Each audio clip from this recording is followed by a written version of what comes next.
infrastructure, as promised, is front and center in this federal budget. This includes a new Arctic infrastructure fund. Sidney Cohen has been following today's budget closely to see what's in it for the North, and she joins me now. Thanks for being here, Sidney. So tell us a little bit more about this Arctic infrastructure fund. So the Liberals are proposing $1 billion over 4 years to create a special fund for major transportation projects in the North. This money would be aimed at projects that could be used by both the military and civilians. So these are things like airports, all-season roads, highways, and seaports.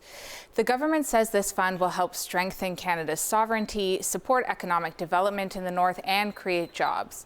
But $1 billion over 4 years for the whole North likely won't go very far. To put it in perspective, the proposed Mackenzie Valley Highway project, which is an all-season road that would connect Wrigley to Norman Wells, that's estimated to cost about $1.65 billion.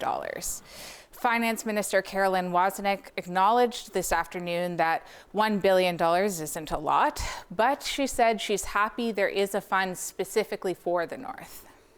So what else is in the budget for the North?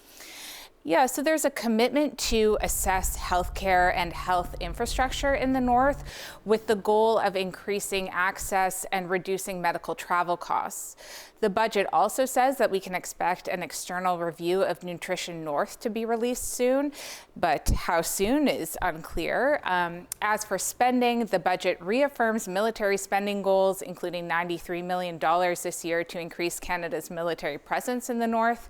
There's also money to lease 4 aircraft to help provinces and territories help wildfires. This budget also proposes expanding the critical mineral exploration tax credit, which could benefit the NWT. All right, Sidney. So what is not in the budget that maybe NWTers might have wanted? Yeah, so there are no commitments for the major infrastructure projects that the NWT government has been pushing for. So that's the Mackenzie Valley Highway project that I mentioned earlier, the Arctic Security Corridor, also known as the Slave Geological Province Road, and the Taltson Hydro Expansion Project. NWT Premier R.J. Simpson said this afternoon that even though the money isn't there right now, he's hopeful the territory can advance the Mackenzie Valley Highway project to a point where it will be funded in future federal budgets. There was also no discussion, no real big discussion of Jordan's Principle in this budget. The NWT had been hoping that the federal government would change Jordan's Principle policy so off-reserve school boards in the NWT would again be able to apply for funding for First Nations students in the territory schools. Okay, thanks very much for this, Sidney. Thank you. That's the CBC's Sidney Cohen joining us live from our Yellowknife studio tonight.